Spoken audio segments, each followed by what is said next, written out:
الحمد لله رب العالمين والصلاة والسلام على أشرف المرسلين نبينا محمد وعلى آله وصحبه أجمعين.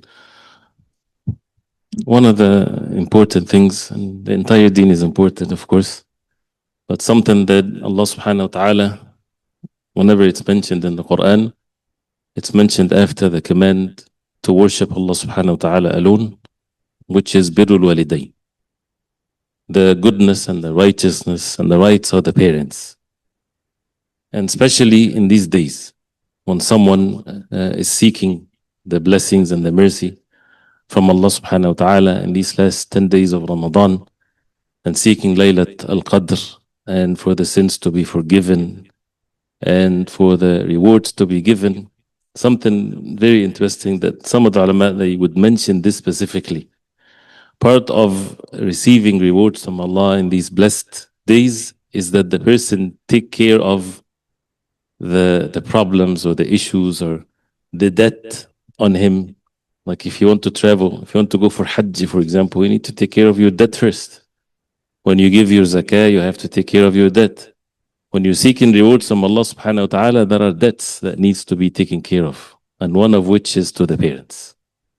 And the rights of the parents to be observed at all times, but to always remember that this is one of the means, one of the important means to receive the blessings in the days of Ramadan and the rewards and for the dua to be accepted.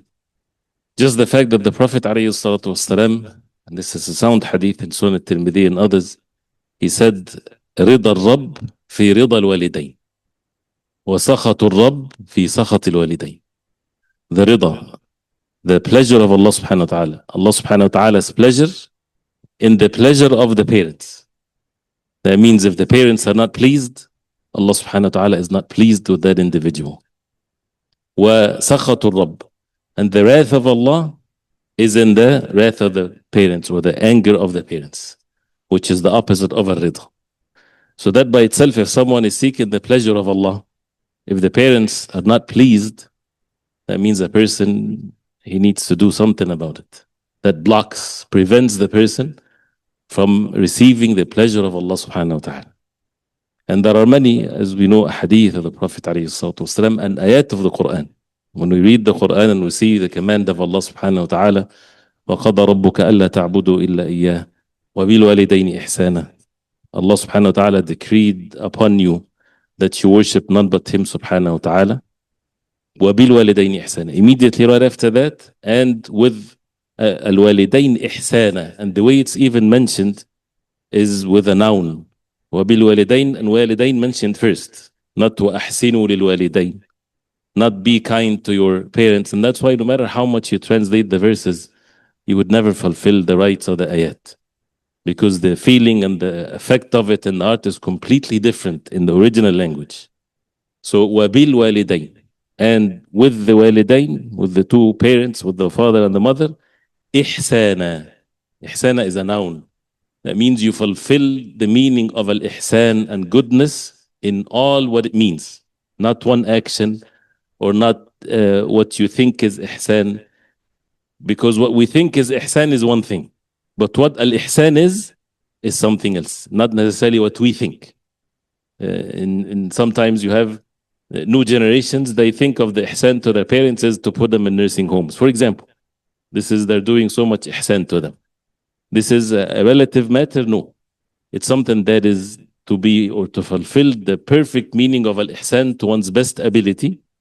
And we follow the Prophet ﷺ and the companions radiallahu anhum.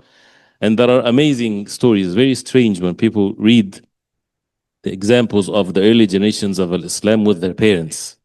Something that is not present on this face of earth, which shows how they understood and applied the Quran and the Sunnah of the Prophet ﷺ. This is meant to be brief, but it's just a reminder.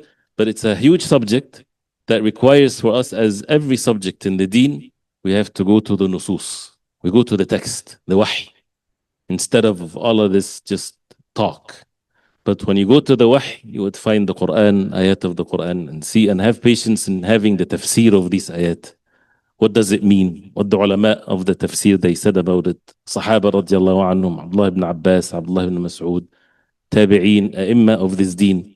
ahadith of the Prophet ﷺ, so many ahadith. The Prophet ﷺ, that means he sat with his companions radiallahu anhum, mentioned al-Walidayn in many ahadith, many statements of the Prophet ﷺ, actions done by the Sahaba, and asking the Prophet ﷺ about certain situations with their parents. All of that is ilm that is required for a person to learn. And many of us, we just have just some general idea of what Birr al-Walidayn is. And sometimes even with the way that questions are asked, a person might not be aware of this, but it shows not understanding what it means to have kindness to the parents. When someone, for example, says that even in a context of the father or the mother are doing a sin, so what should I do? As if he's upset with that. He should blame himself first, right? Of course, he has to have the concern and make dua to Allah subhanahu wa ta'ala for them and advise them and things like this. But sometimes the way the question is, because as human beings, why there is a command from Allah, commands from Allah to have righteousness towards the parents. If you see the awamir, the commands in the Quran, that means have the certainty that your nafs will have some resistance. Because the awamir, takalif al-shar'iyya, the commands from Allah subhanahu wa ta'ala, the religious commands, is required for a person to strive and struggle and have to have patience. It's not that the command, some of the commands are from the mubahat, for example. وَكُلُوا وَاشْرَبُوا. Eat and drink. MashaAllah, we like to eat and drink. So this is not a command that is obligatory or a person get rewards. This is from the mubahat, from the permissible things. And Allah subhanahu wa ta'ala ordered us to eat from the tayyibat. But whenever there's a command and like this, like establish the salah, you have to have patience to establish the salah. It's not going to be something that is from the first instant fits the desires. If the command from Allah subhanahu wa ta'ala for a person to be kind to his parents, yeah, you love your parents, mashallah, and you care for them, but it requires sacrifice. It requires for the person to seek rewards from Allah subhanahu wa ta'ala in the hereafter. And the rights does not end by their death. The rights ends by your life, by your death. When a person departs from his life, in this life, this is where he ends, or the rights of the parents ends with regards to him. Because the hadith of the Prophet ﷺ, that there is birr continuously to be done after they pass away by the dua to Allah subhanahu wa ta'ala for them, as it's mentioned in the Quran, وَقُلْ رَبِّ ارْحَمْهُمَا كَمَا رَبَّيَانِي صَغِيرًا. That a person, the believers would say that, my Lord, have mercy upon them as they raised me when I was young. And to be kind to their friends, as the hadith of the Prophet ﷺ shows this, the relative silat al-arham, the friends of the parents, after they die, part of the birr, as the Prophet ﷺ, he said, إِنَّ مِنْ أَبَرِّ الْبِرِّ أَنْ يَصِلَ الرَّجُلُ أَهْلَ وُدِّ أَبِيهِ بَعْدَ أَنْ يُوَلِّي. From the great acts of righteousness, أَبَرِّ الْبِرِّ, is that the person is connecting and having the good relationships with the friends of his parents after they pass away. After they pass away. So to keep these types of things, in فَذُ عَدِهِمَا, to fulfill their promises, or their promises, or if something in their will, that or even not recorded in their will, as long as it's something that is feasible and it's not haram and things like this. And with all of this righteousness, if a person obeys his parents and follow what they want in matters of sins, he's doing uquq to them. He's not fulfilling the rights. This is someone that hates his parents, if he knows what he's doing. Why? Because he put bad deeds in their account, if he listens to them in disobeying Allah subhanahu wa ta'ala. But then it becomes difficult for someone that wants to be righteous to his parents, because as mentioned before, you do not obey them in the sin, but then you see that this is a test from Allah. The parents are going to be upset now. What do I do?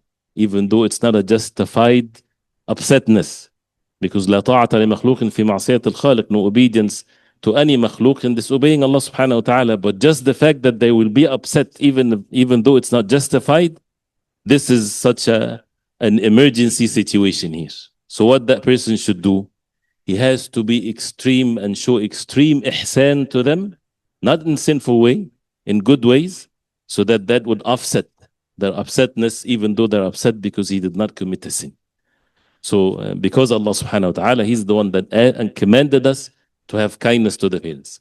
Very briefly, I'm just mentioning this so that we can, inshallah ta'ala, if Allah subhanahu wa ta'ala will, we need to read what the treasures of what the ulama mentioned. Again, with regards to the nusus, one of which is in the tafsir of Imam al-Qurtubi rahimahullah, he mentioned certain things with regards to Birr al-Walidayn. I'll just mention them as points. The first one is that Allah subhanahu wa ta'ala ordered for people to worship Him and the tawheed of Allah subhanahu wa ta'ala, and He made Birr al-Walidayn associated with that as the ayat and as we know. And also He made the shukr of Allah, part of it is to be grateful to the parents. Anishkur li wali walidayk. It's amazing ayat. Anishkur li wali walidayk. That you, from the advice of Luqman to his son, and that's Kalamullah subhanahu wa ta'ala mentioning this, that you be grateful to me, to Allah subhanahu wa ta'ala, and to your parents, and to your parents. And what's mentioned here did not say righteous parents, parents that are kind to you. No, just as what's the sifa here mentioned? Sifatul walidiyya. The characteristics of being a parent. That's enough. So that's why whether they are believers or disbelievers, whether they raised you or not, doesn't matter. As long as they are the walidayn. So that means to be kind to them. And as mentioned here in the ayat, so that means it's part of the foundations of the deen. Of course, which is a very obvious thing, that a person does not curse them or say anything bad about them or be a reason that they become or they cursed, as long as he does not have a mean to it. As the hadith of the Prophet ﷺ, that if a person أن يسب الرجل فيسب الرجل أباه ويسب أمه, that a person would curse his parents. How? By cursing someone else.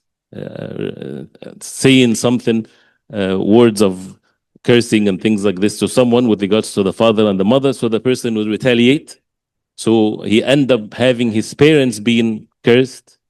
He's the one that was the reason for it. So he cursed his parents by such an action. Of course, عقوق الوالدين, and the عقوق, which is the opposite of al-birr.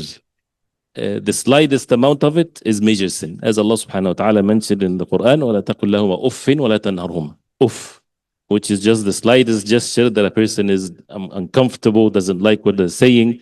Just the face changes when the parents are speaking to their son or to their daughter. This is from the uquq if it makes them not comfortable.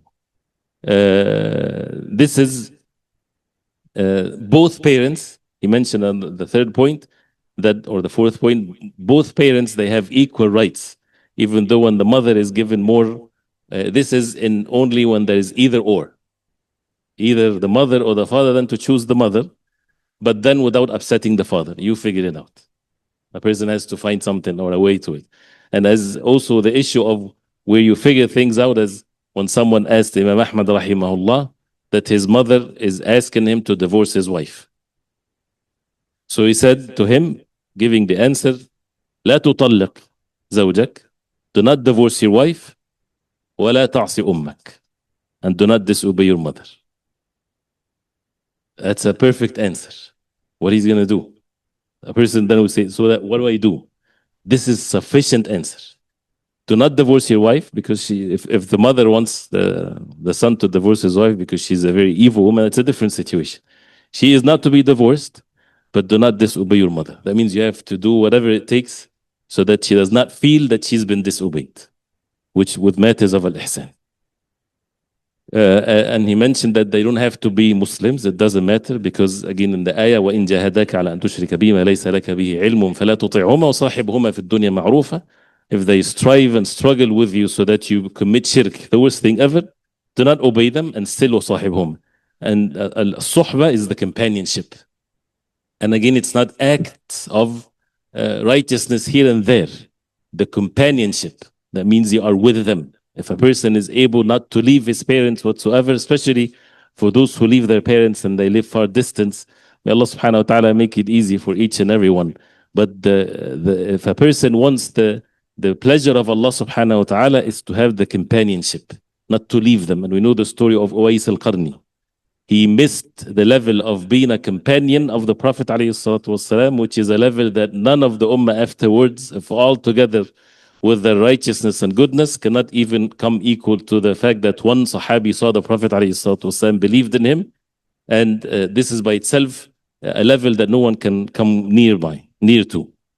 And he did not do this. He did not come to the Prophet ﷺ, it was said, because he was taking care of his mother.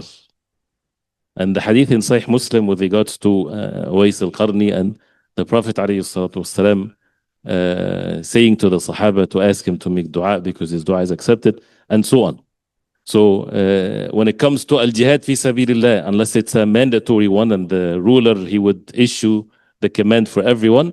If it's not, it happens after the permission of the parents. As we said, the wood and to have the kindness to the friends of the parents. And he mentioned that even the issue which is a khuluq, manners in the Muslims, which is to be faithful. He mentioned the incident of the Prophet ﷺ being kind to the friends of Khadija, radiallahu anha, his wife, after she passed away. And he would, ﷺ, slaughter goat or sheep and distribute the meat for the friends of Khadija, his wife. And this is such a great quality in the believers. And he says, فَمَا ظَنُّكَ بِالْوَالِدَيْنِ, if that's the wife. So what do you think then about the parents and how a person will be kind to them? And Allah subhanahu wa ta'ala specifically mentioned when they're old in age. Because why? Because they need more attention, more help, and more likely they won't ask. So that means it's not, since they're not asking, that means they're happy. And ihsan al-walidayn, the kindness to the parents, it doesn't have to be that, are you pleased, are you happy? Yes. Because if they don't say that, usually they would say they're pleased and happy. It doesn't happen this way. You have to do actions, of course, without bothering them. But this is also a detailed subject here. The least of a tabarrum, which is as mentioned as to be kind to them, to be generous with them, to be lenient with them, and to, as he says, أن يتلطف معهما بقول لين لطيف كريم وأن يجعل نفسه مع أبويه في خير ذلة في أقواله وسكناته ونظره ولا يحد إليهما بصره فإن تلك نظرات الغاضب وهذا من بر الوالدين. من بر الوالدين is that he's kind to them when he speaks to them, generous. His way of conducting himself with the parents, humbling himself in his speech, in whenever he's silent, the way that he looks, لا يحد إليهما بصره. He does not stare at them, looking at them like he's angry or anything like this. Even the looks, to observe that. And from the birr is to ask Allah subhanahu wa ta'ala for mercy upon them, as the ayah mentioned, and to have the dua, and to make dua to Allah subhanahu wa ta'ala for them in their life and after they pass away. And to remember these things, especially if they took care of the child, at least with whatever means, to remember these things so that the dua becomes even more and more sincere. So this is some, and there are so many. And the ayah talks about this. So this is not a conditioned birr or kindness or righteousness, but it's something that comes from the command of Allah subhanahu wa ta'ala, and Allah subhanahu wa ta'ala did not make a condition for it. And you see from all of that how the tawheed of Allah is something that is no like of it either. Because لا طاعة لمخلوق في معصية الخالق. There's no obedience for no one whatsoever in the disobedience of Allah. And this is part of fulfillment of the tawheed, for the person to observe the rights of Allah subhanahu wa ta'ala and the rights of others. And there's so many things to be mentioned in this subject, but we ask Allah subhanahu wa ta'ala to make it easy for each and every one of us to be kind to our parents, whether they're alive or dead, and to have mercy upon them. And sallallahu sallam wa barak ala Muhammadin wa alihi wa sallam.